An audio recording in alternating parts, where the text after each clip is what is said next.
Hello, and welcome to an episode of Outdoorsy, the podcast that is redefining and reclaiming the outdoorsy identity for everyone. I'm your host, Madeline. I am coming to you today for a little bonus episode. Usually I like to interview somebody new in the outdoorsy community to really talk about what being outdoorsy means to them, what that looks like for them in their day-to-day life, to really showcase that being outdoorsy is for everybody and there's a place for everyone in the great outdoors.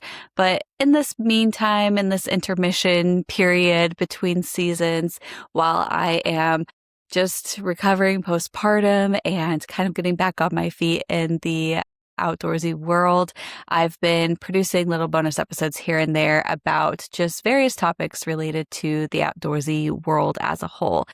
Today, I wanted to talk about something that's near and dear to many of our hearts, which is our national parks. If you have visited a national park recently, you've probably noticed that things feel a little bit different over the last year in particular, specifically since January 2025.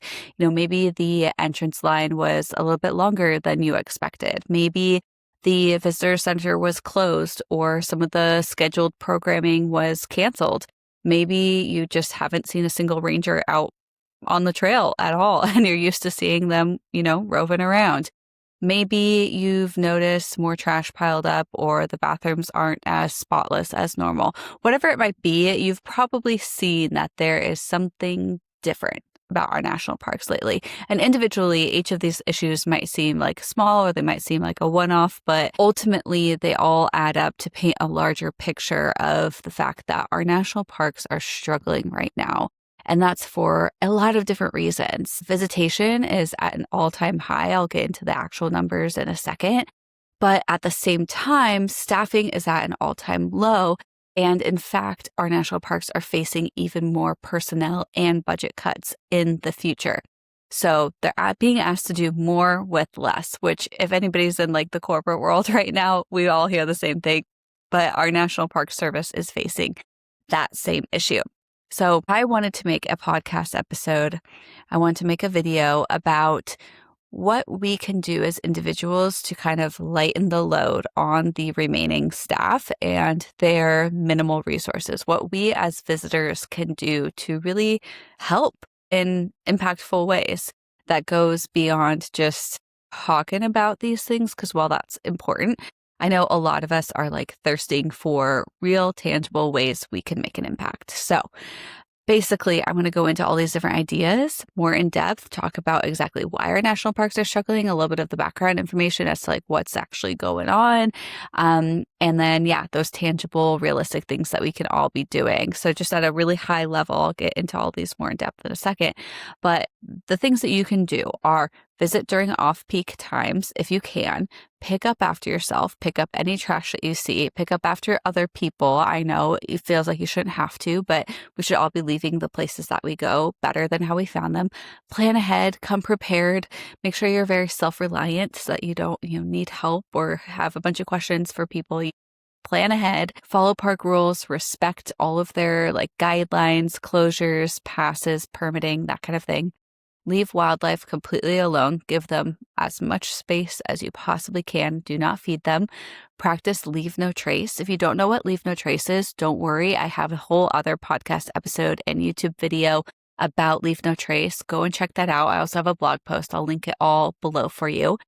Be kind and patient with the park staff. You can even write them a little thank you note and hand it to them. Don't give them any giant gifts or try to tip them or anything. You can give them a thank you note and, maybe a little small packet of, candy or something like that, but nothing big. They're not allowed to accept any big gifts, but just being nice, being kind goes a long way. Attend ranger programs when they are available because those numbers matter. It really helps them understand people are actually interested in the educational programming. That's why we need to keep park rangers who are well educated and experienced on staff. The other thing you could do is volunteer. You could support park nonprofits. There's a bunch of nonprofits that support our parks. You can also volunteer locally to help with supporting public lands and supporting organizations. And then finally, one of the most impactful things you can do is to actually contact your representatives, advocate for more funding, advocate for more resources. I know your voice may feel like it's small, or maybe it feels like it doesn't make a difference, but I promise you it does. So that's like the short of it, of all the different things that you can do to help. And I will get into kind of like the more in-depth stuff here momentarily. So let's talk about exactly why our national parks are struggling right now, right? So 2025 was an unprecedented year. I know we're all tired of hearing that word, but it truly was. So there were all of these very dramatic moves that were made. You might hear them called more broadly as like the Doge cuts or the Valentine's Day massacre, where nearly 25% of the National Park Service staff was just cut. They did hiring freeze. They lost significant staff across the entire system. So like not just park rangers, but across the entire National Park Service. They did not just cut like seasonal and temporary roles. They cut people who are on maintenance teams, people who are educators, biologists, scientists, cultural resource specialists, historians, the people who really do keep our parks running day to day beyond just like the kind of people you don't see. Like this band across the entire agency that they just did these mass layoffs, right? And that is dramatic, right? That's nearly 4,000 employees, nearly a quarter of the workforce. When all those people leave all at once without really any contingency plan or plan in place to help fill in those gaps, it's pretty catastrophic what happens in that fallout. And we all have seen it in the tangible ways that I listed at the top of the episode here. Longer lines, more trash, less resources, visitor center hours are lowered, programming is cut, emergency response times can be delayed. There's not as many resources for search and rescue. Things just start to break down when there's less people and less resources. And at the same time, visitation is just going up and up and up. So if we look at the actual numbers here, there were 323 million visits to national parks in 2025. That's record highs for many of the parks, and nearly 4,000 employees were cut. So we're seeing millions of visits, thousands of employees laid off, and there's proposed budget cuts coming up. So in the proposed fiscal year 2027 budget from the Trump administration, they are proposing about a 25% cut to park operations funding and proposed 70% cuts to construction and maintenance funding. So this is really bad, to say the least. And we really just can't continue operating on increased visitation and decreased funding year over year. Things are going to get very, very bad. Right now, the parks already have a significant backlog for maintenance. It's $22 to $23 billion. I did not make a error there. Billion. $22 to $23 billion is the maintenance backlog for the National Park Service. So I'm not sure why anybody would think that a nearly 25% cut to parks operations would be a good idea, but that is going to make things incredibly difficult. And one thing I'm not sure that a lot of people understand is that the land that the National Park Service manages is not just like sprawling forests and empty trails. There's not just like endless nature that just can go unmanaged and unmaintained. Like there are buildings, there are roads, there are facilities that do important work, historical preservation, scientific research. There are places that need constant maintenance, constant upkeep, and constant attention, especially those places that are responsible for maintaining and preserving historical artifacts. Incredibly important. So we have to understand that it's not just, oh, let's make sure that the trails are clean. It's so much more than that. And that's why they need so much funding, because that's another thing I'll see people comment and be like, why does the National Park Service even need this much money? And it's like, They do so much. They do so much, and they have such a severe backlog because they do so much and historically have been so underfunded. So that's why this is really dangerous. So let's talk about how we can all support our national parks right now, because that's really what you're here for. So I am going to say the good news is there's a lot of different ways that you could show up and help. Like no matter what you have the capacity for, there's something that fits just about every person, every walk of life. You can do something to help the National Park Service right now. I am going to start off with one that might be a little bit controversial and might be the one that you don't want to hear, but bear with me. I would consider delaying your visit. If you're planning on visiting a national park and you can swing it, I would highly recommend just delaying your visit for a period of time. Our parks still need visitors, of course, especially our smaller parks that don't get as much visitation, who aren't seeing those record numbers year over year.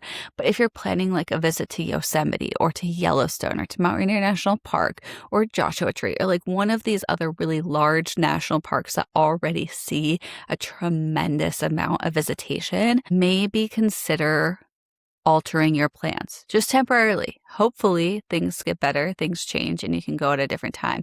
But here's what I would propose instead. You don't have to cancel your entire trip, but I would recommend visiting nearby state parks or local attractions instead. We still need to help these gateway communities, these local communities that are around the national parks. They rely on tourism for their local economies. So you can visit nearby state parks, local parks, areas around those national parks. Like, for example, Mount Rainier National Park, incredible national park, amazing. But it's gotten super, super busy. The lines are really long.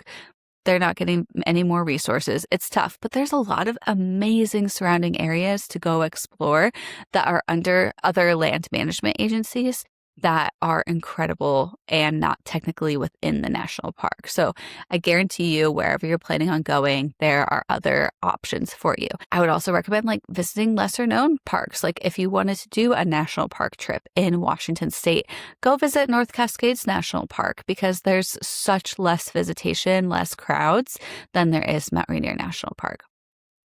And then the other thing, probably the best thing you can still do if you're like, no, I really want to still go to this national park. It's really important to me. I've been dreaming of seeing this particular attraction and this thing.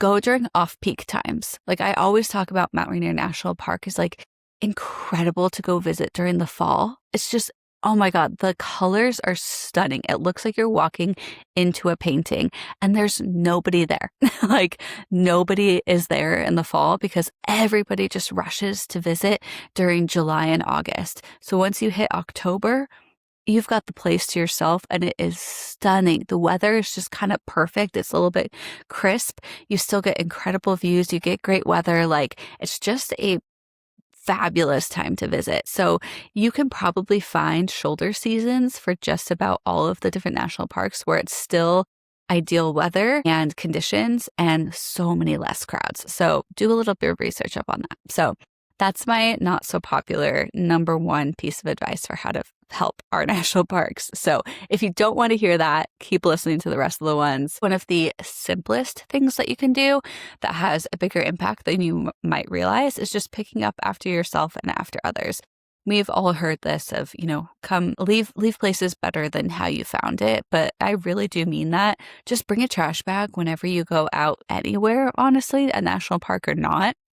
That way you can just pick stuff up as you see it. It's really easy. And if you feel like icky about it, bring some disposable gloves in your backpack or one of those grabber things and just pick up trash as you see it. You can even make a game out of it. But I know that sounds like such a silly thing to do, but it does make a huge difference. Just pick up after yourself, pick up after your pets. It does make a big, big difference. Next thing I would say is plan ahead and prepare. So don't just show up to a national park without a plan, without a map, without like any idea of what you want to do. And then you are just like, bothering the park rangers. Not bothering, like they're happy to help you, of course. But I'm just saying, come with a plan. Know what you want to do. Research just the trails, the weather, the conditions, like what you might expect to see on the trail or in the campgrounds or wherever you're exploring, whatever your activity might be. Make sure you know what rules and regulations there are at the park, how to do food storage properly for that area. Make sure you know what passes and permits you need. Like, just generally coming and being as prepared as possible allows you to be self-sufficient so that you're not needing to rely on additional people or resources. It just allows the park staff to be able to focus on people who are in danger or really needing help. And if you come and you're like, I got a plan, you're not even going to know that I'm here. That's like the ideal situation. Like, the ideal national park visitor is one that doesn't leave a single trace, that you don't even know is there, that just goes out and does their thing, enjoys nature, and heads on out, leaving things better than how they found it. The other really small thing I would say is just be kind to staff. This is, again, maybe feels really small, but it does make a big difference. The park staff, they're tired, they're strapped for resources. They are dealing with frustrated visitors who have dealt with long lines and closed visitor centers. Like, they're dealing with angry, pissed off tourists. They are having to enforce rules on people who don't want rules enforced upon them. They have to be the quote unquote bad guys a lot of the time. That's just a tough job to have. So if you see park staff that are out and about, just say thank you. Like, give them a smile, say thank you. Like, how are you doing today? Just be nice, be patient. And if you experience something that's frustrating, for example, like a really long line or a certain facility that's closed that you were counting on being open, don't take it out on the park staff, because it is not their fault. Trust me. Just be kind. The other thing that I would say you can do is like write them a little thank you note. You can write this and give this to them one-on-one. You can give it to their employer, like their manager. You can also submit virtual thank you notes. One of my followers actually sent me a picture. They do something really cute where they have a little thank you note in a little Ziploc baggie, and then they have some steak seasoning and some sandwich seasoning that they give to the staff. And you can't like really gift stuff of monetary value to federal employees, but something really, really small like this, like less than $5, is totally okay. And they're allowed to accept that. Just don't be like handing them a, $50 gift card to Nordstrom. Like, they can't accept that. But something little, just a little token of saying thank you is really sweet. And I just love that idea that they have of their like local little thing that they love and a little thank you note. I think it's just really sweet. The other thing I would say, follow the rules. This again maybe is like another duh moment, but park rules do exist for a reason. You are not the exception. You're not like special. You don't get to just like ignore the rules. Like, they are there for a reason, even if you don't understand them. So like, if a specific trail is closed and it like looks fine to you and you don't understand why it's closed, or you looked on all trails and you see people posting pictures of going on that trail recently, but there's a sign that says it's closed, like, listen to the sign, not the people. Pay attention. Like, it requires so much additional work for the park staff to basically clean up after people who are not following the rules, whether that's, damaging areas that are under restoration, whether it's, them going off trail and getting lost and having to deploy search and rescue. Like, there's a whole bunch of reasons why park rules are there, and it might be annoying, but please just try to follow them, even if you don't totally understand. And very similar to this is practicing leave no trace. Leave no trace kind of covers a lot of the other stuff that I already touched on, but it's like the foundation for responsible recreation. And leave no trace is definitely guidelines. It's not like black and white, hard and fast rules that you must follow all the time, but the majority of them are just great guidelines to follow in general. So if you haven't heard of leave no trace, basically there's 7 different principles. One is plan ahead and prepare. We've already talked about this, but basically knowing the rules, the conditions, what you need to know before you go. Travel and camp on durable surfaces. This means like sticking to established trails and established campsites to avoid damaging ecosystems or disrupting wildlife. Disposing of your waste properly, and that means not just your trash, but also your bio waste as well. Leave what you find. So don't take don't like pick wildflowers. Don't disrupt cultural items. Don't like carve your name into a tree or into fragile sandstone. Don't stack rocks. I know that's always like a controversial one. Just leave things untouched. Leave things as they are. Just leave them be. Minimize campfire impacts, use a stove whenever possible, and pay attention to local fire regulations. Respect wildlife, always observe them from a distance. I guarantee you most of the photos that you've seen from professional photographers in national parks were taken with a really, really long zoom lens. It looks like they're standing right next to the wildlife, but they are so, so, so far away. So just be respectful of wildlife. Like, no photo is worth putting yourself or them in danger.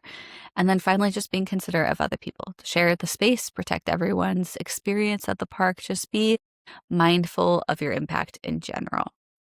We already kind of touched on this next one, but leave wildlife alone.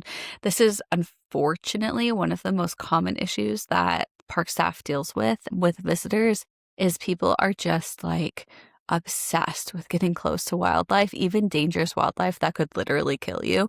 In Mount Rainier National Park, I see people feeding marmots all the time and like trying to get up close to them and like pet them, or even chipmunks.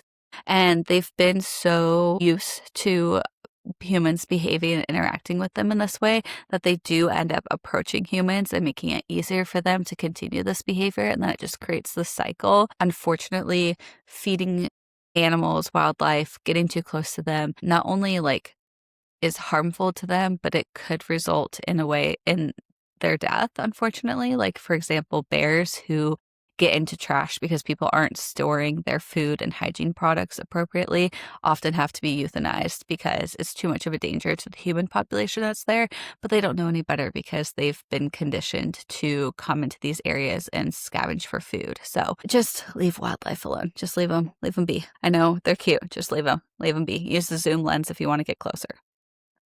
Attend ranger programs. They're a really important part of how our parks educate visitors, build connections to these places, but they're one of the first things that get cut, when staffing gets cut. So if they look at attendance numbers and see that people are actually going to these educational programming opportunities, they can advocate for more of them. And it also just makes your experience better. You learn, and the more that you learn, the more that you appreciate these areas that you're visiting. They're fantastic. I would say also spend your money locally. That's a really helpful thing that you can do. So I kind of talked about this already, but the local economies, the gateway communities around these national parks are really important because that's where the staff lives for the most part and their families live. So the more money that you can put into those local economies, the more you can support the people that are helping make your experience at the national parks better. So eat at a local restaurant or grab a beer at a local brewery or bar on your way in or your way out. I mean, who doesn't love a post-hike beer, right? Buy souvenirs at the local shops around there. Purchase guidebooks locally. Grab your groceries and your firewood nearby. Just whatever you can do to support them locally. Another great thing you can do is learn the history of the land. So all of our national parks exist on indigenous land. So they hold so much history that existed long before they were designated as parks. And in most cases, indigenous communities were forcibly removed from these lands. That history is still present, and many communities continue to maintain deep cultural and spiritual connections to this land despite their park designation. And just learning about that history helps you understand things from an indigenous perspective, which helps you know how to stand up and protect these lands better. So I would definitely recommend learning more about the indigenous history of the land. Another piece of how you can help is volunteering. A lot of national parks have great volunteer programs and lots of different ways that you can volunteer, whether, you have more time to give or less. Obviously, volunteers can never fully replace trained, dedicated staff who are extremely technical and experienced in their fields, but volunteers can still help a lot. So if you have the time and ability to volunteer, it's definitely a great direct way to contribute. And then finally, I would say if you see something, say something. This is if you're, actually visiting and you see people who are violating park rules, they are feeding wildlife, they're going off trail, they're just being disrespectful to the park in general.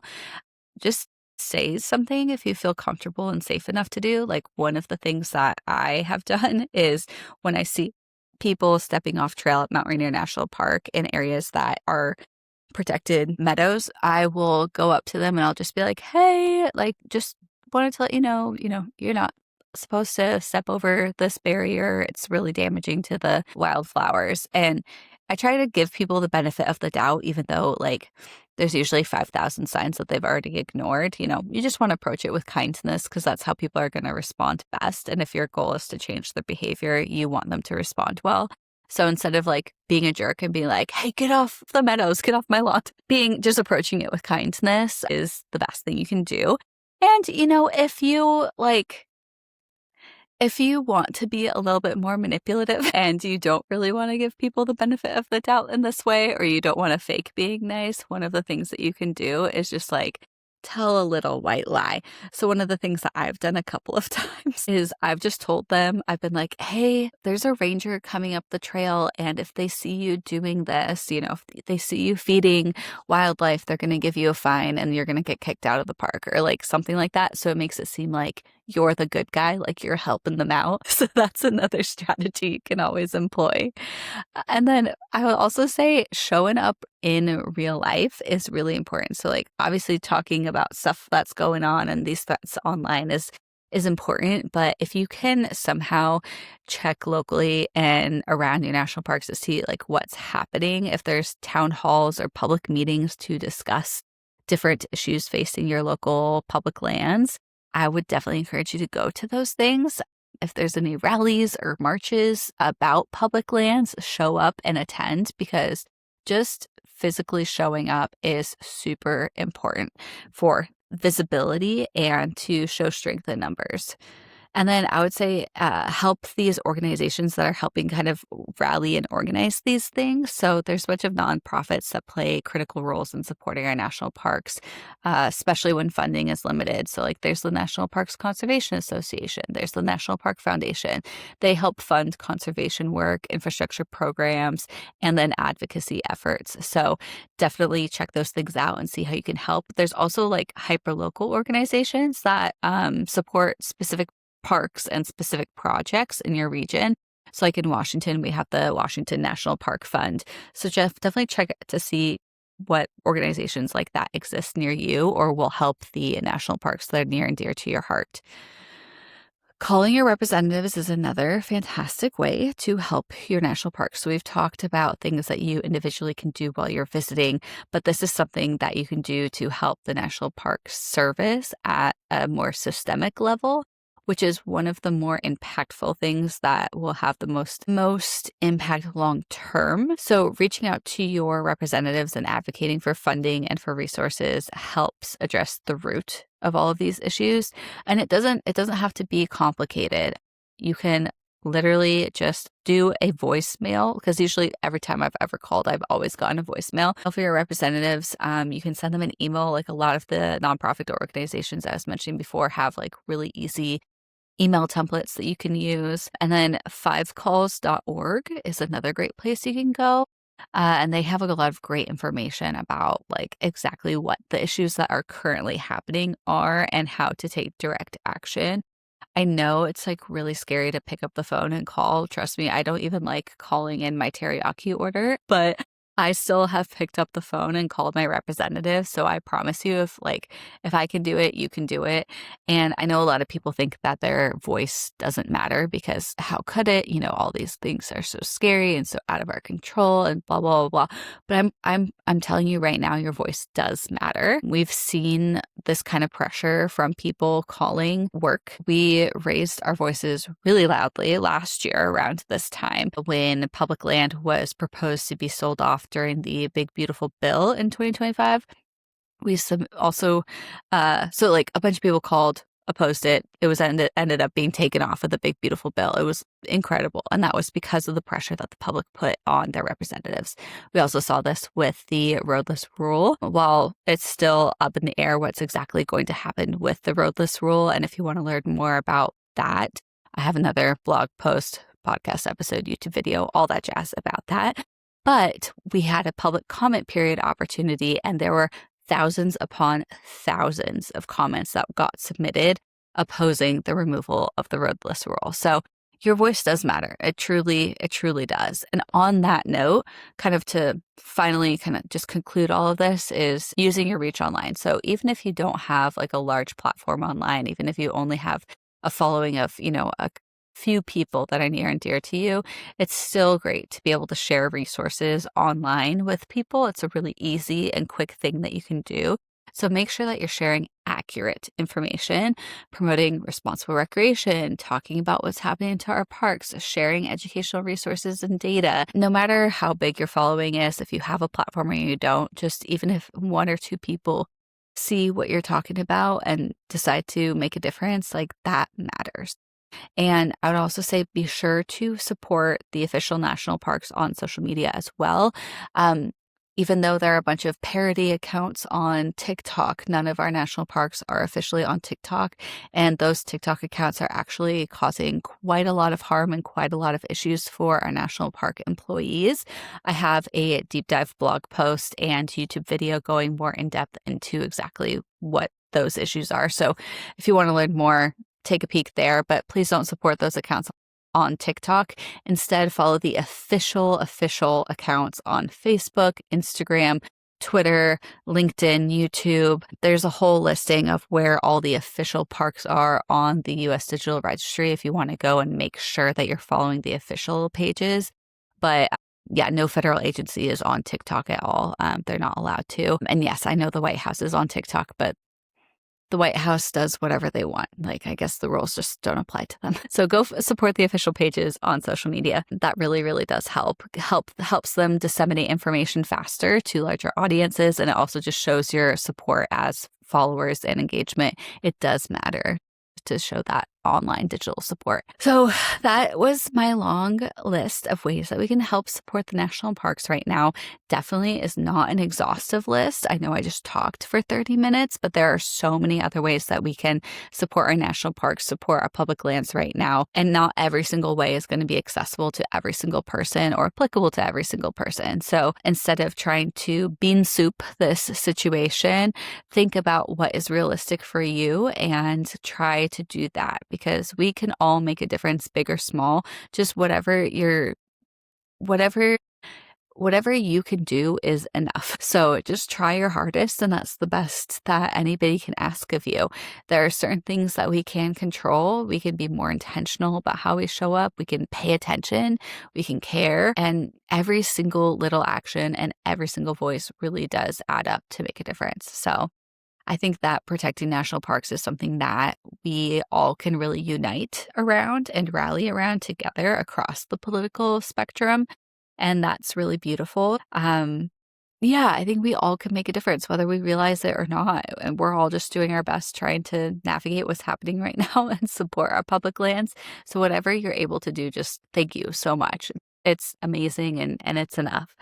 So that's my list. That's my hot tips. If you have any other advice or ideas of how we can support the national parks, I would love to hear them, especially if you are employed with the National Park Service. You don't have to say this, but if you want to comment and let us know if there's anything else that we can do to support you, please let us know. I am certainly not affiliated with the National Park Service, never have been, and there's plenty I do not know about the inner workings. So if you want to share that with me, whether it's in the comments or the DMs, please let me know. I am all ears and just want to use my platform to help advocate, to help you. That's really what I'm trying to do, is just I'm trying to use my voice to help as much as possible. So until next time, thank you so much for listening to Outdoorsy, for tuning in wherever it is, if it's on a podcast platform, if it's on YouTube. I am trying to create more long form content. I get in my head about it needing to be perfect, and then I just don't produce it. But I am trying to let go of that perfectionism and publish more frequently for you all, because it's important and I miss talking to you all and hearing from you all. So if you have anything else that you want me to talk about on the podcast, in a YouTube video, whatever it might be, please let me know that too, because I want to create content that you're interested in and you want to hear from me from. And hopefully eventually I get to a place where I have a little bit more time and energy and can start up the interview aspect of this podcast soon, because I really do miss that piece so much. I miss talking to people on here and learning about how they like to define outdoorsy and what that looks like for them. So hopefully that will be back soon, but I've got to raise my little bebe first. So thank you all for sticking with me and supporting me. I just appreciate it so much. And I hope you all remember that you belong in the outdoors, no matter what that looks like for you. And until next time, I hope you get out there in whatever way feels good to you. Thank you.